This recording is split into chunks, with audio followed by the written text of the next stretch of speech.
Hello, listeners. This is Kat, and welcome back to Put Your Hands Up Podfics. This will be the continuation of Little Acts of Kindness. This will be part 114, chapter 114, entitled A Talk Between Villain and Hero Wannabes.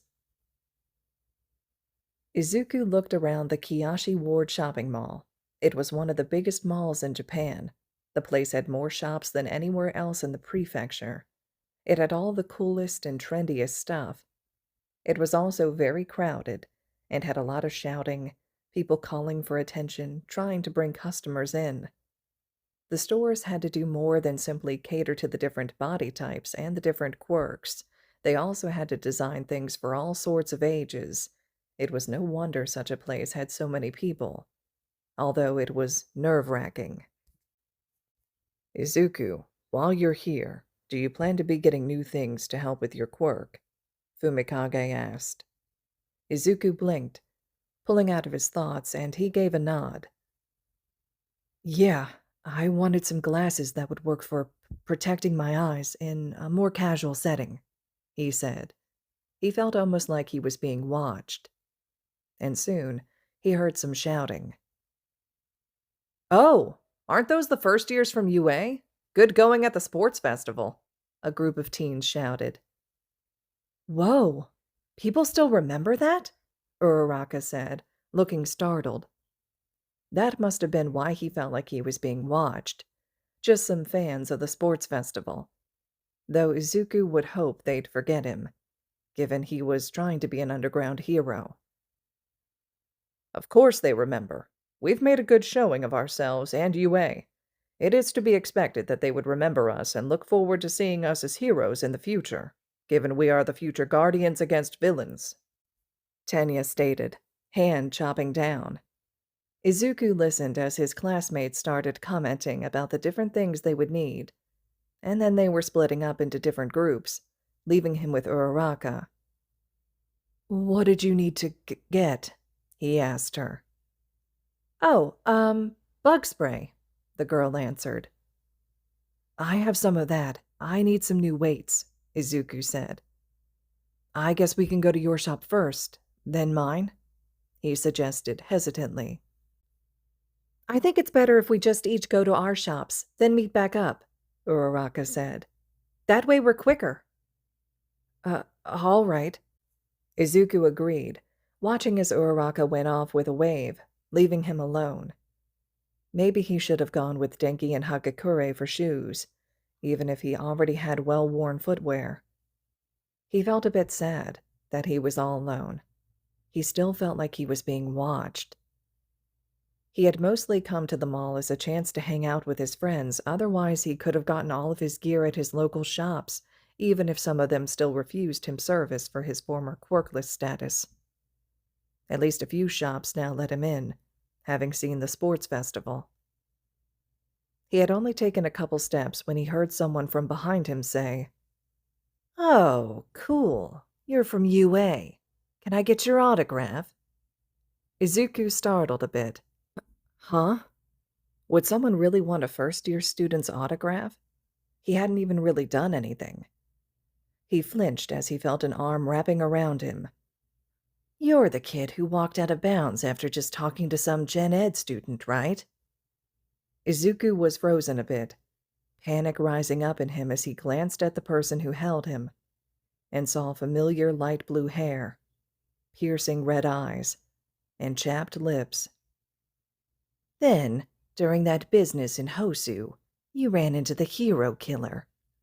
You're something else, Shigaraki said. The boy was just trying to remember how to breathe, though, feeling his chest become constricted, and he felt a hand wrapping around his throat, one finger short from disintegrating him, from taking his life, just like Shigaraki had almost taken it at USJ. What's so special about you, that you'd be involved both times, that we would meet here of all places? Though I suppose, for you we last met in that attack on UA. Izuku shuddered at the dangerous villain as he stared down at him with an eerie smile. Let's get some tea and chat, Midoriya Izuku, the villain said. Izuku couldn't help but make a whimpering sound, still trying to figure out how to breathe. His breaths came in small, little gasps, and he could feel his Adam's apple moving against the hand on his throat. He could also feel Kaida growling and hissing. And he was trying to make sure she didn't show up, not wanting her to reveal herself. The villains didn't know about her yet. At least he didn't think they did. And if he used his quirks, he'd get in trouble. Easy now. You're going to act like we're a couple of old pals. No making a scene, okay?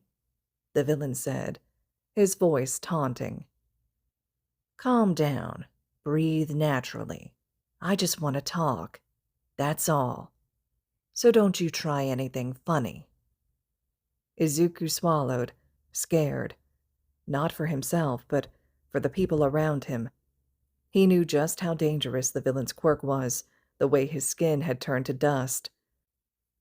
And had the hand been on his chest only a few seconds longer, he'd be completely dead. And the next words the villain spoke really hammered that fact home. It'd be all too easy. The second all 5 of my fingers touch your neck, your throat would start crumbling. From the skin inwards. You'd turn to dust in under a minute. The villain said, sounding so smug. In a crowd like this? Try that, and the heroes will show up. They'll come and catch you, Izuku said, nervous. He didn't want to die, but more than that, he didn't want the people around him to be hurt either. No doubt. But take a look at them, Shigaraki said, chuckling. It's not crazy to imagine that someone would commit an atrocity at any given moment. So why do they smile and mingle like this? Because the laws and rules are built on their individual morality. They're convinced that no one would ever do that. In the time it'd take for them to catch me, I could take 20, no, 30 of them out. He wanted to help people, to protect them, even if that meant having to talk to this villain about whatever he wanted to talk about. Talk about what? Izuku asked, breath shuddering, still trying to not have a panic attack. Good choice, Shigaraki stated, snickering. We might as well sit for this, and get that tea. You're paying, by the way, the man said, chuckling. Izuku huffed as he was led toward a nearby coffee shop. Try anything funny, and you know what will happen, Shigaraki hissed, hand releasing his throat to a more casual position, still slung around his shoulders as they entered. The man ordered something, and he felt a threatening squeeze, a silent order, and Izuku placed an order as well. Soon they waited, and Izuku flinched a bit at one of the villains' hands that had started playing with his hair. After their drinks came out, Shigaraki led them to one of the giant benches that was near a fake tree. The man sipped his coffee. I pretty much hate everyone and everything, but right now, what really grinds my gears is the hero killer. Well, and a couple other things, Shigaraki stated. Izuku frowned, remembering how the attack on Hosu had happened at the same time as Stain did another killing, and there had been faint stirrings in the news about Stain working with Shigaraki, but that had been cleared up, after Stain had killed Morse code. He had left a message with the body, saying he never was working with the League of Villains and that he considered it insulting that he would work with someone so unworthy. Everyone's got their eye on the damned hero killer, Shigaraki stated. Our attack on UA, the Nomu I unleashed in Hosu, it's all been overshadowed by him. No one notices me, why? Shigaraki asked, sounding confused and lost. He can grandstand all he wants, but in the end, all he's doing is destroying what he hates. So what makes us different, Midoriya? Shigaraki asked, looking at him. Izuku swallowed, taking a sip of his own beverage to try and steady his nerves, trembling a bit. "The difference between the hero killer and you," he said, biting his lip. What sort of a difference was there between the two villains? After a moment of thought, where Shigaraki waited, tapping his fingers impatiently, Izuku had his answer. What is your motivation to destroying what you want? I don't know. I don't understand why you want to destroy everything, Izuku whispered.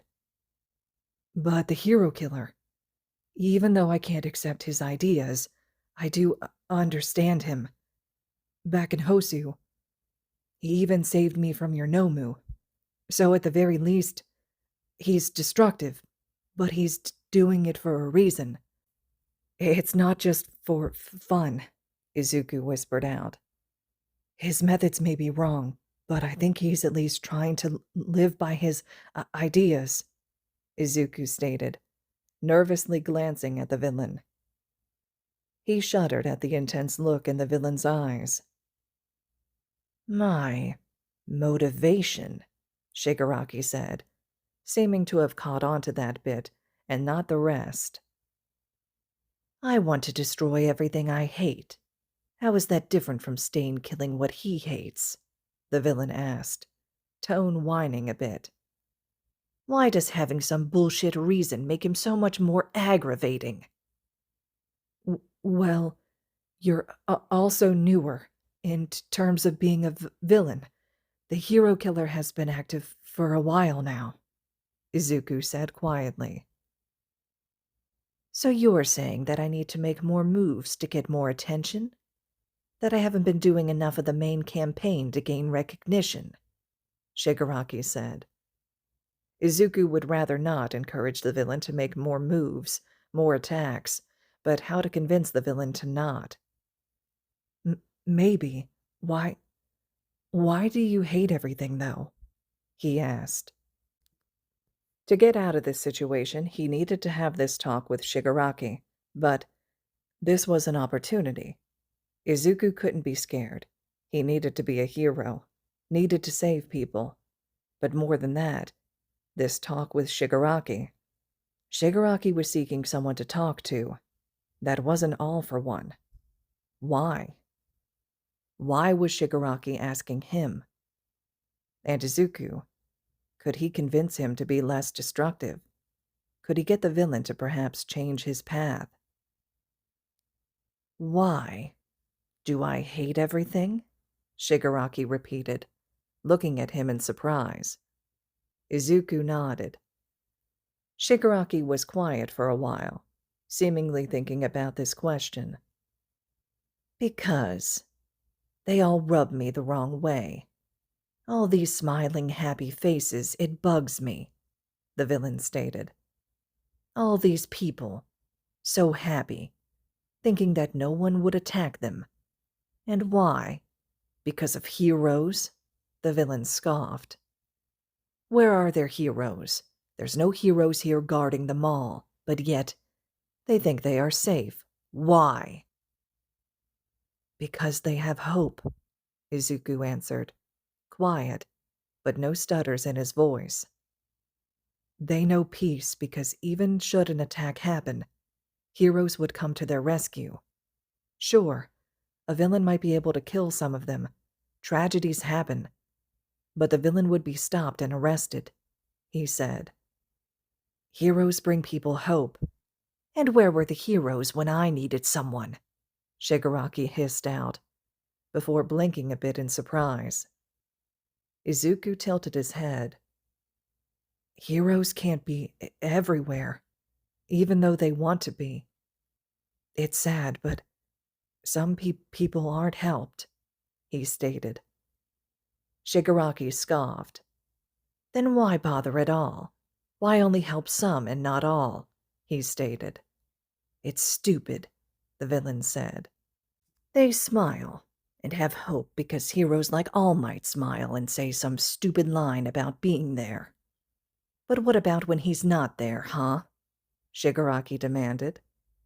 Then people aren't helped. They're hurt instead, over and over again, with no one to help them.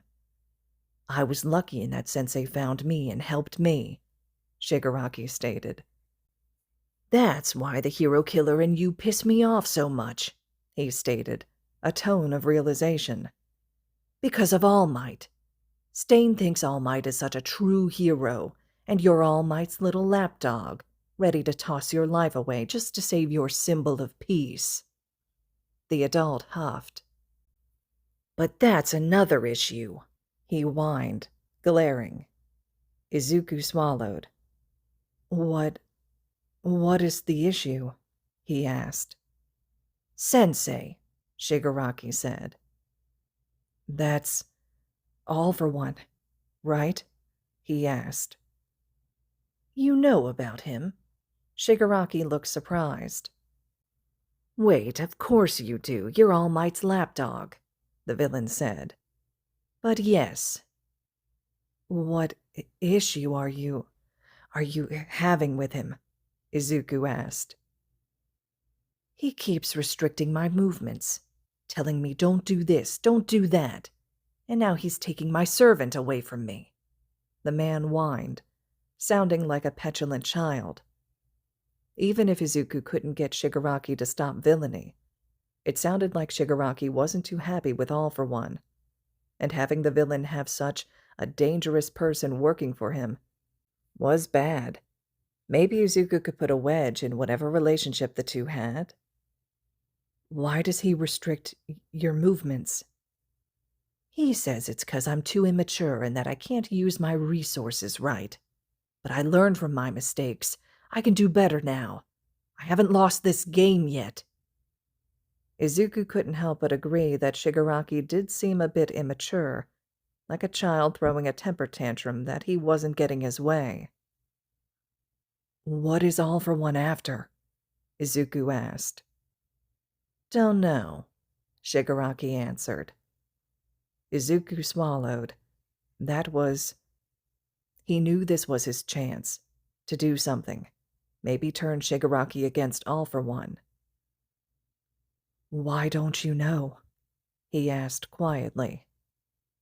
Red eyes stared at him, a frown tugging at his lips.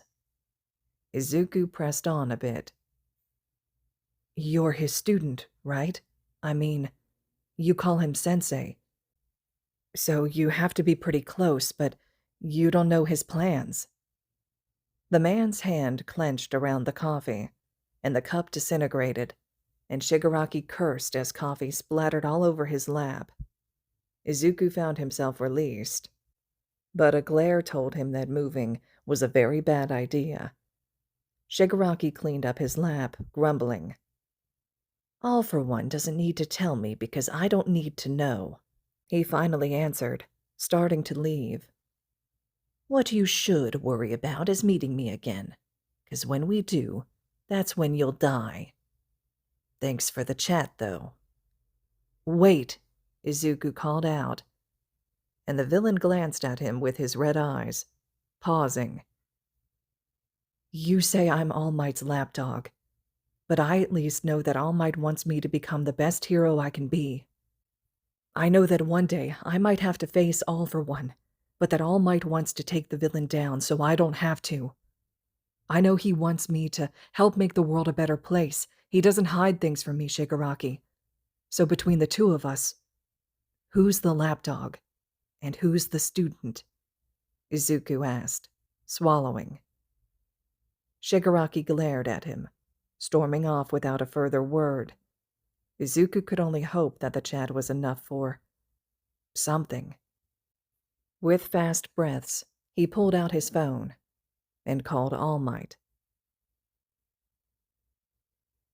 All right, listeners, this concludes Chapter 114 of Little Acts of Kindness. Chapter 115 will be up next.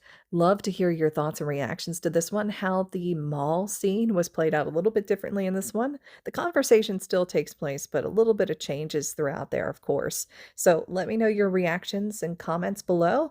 And of course, just as an ongoing reminder, the fic is located on AO3, so you can always slide over, leaving comments, kudos, and support to the original author as well. As always, thank you all so much for listening.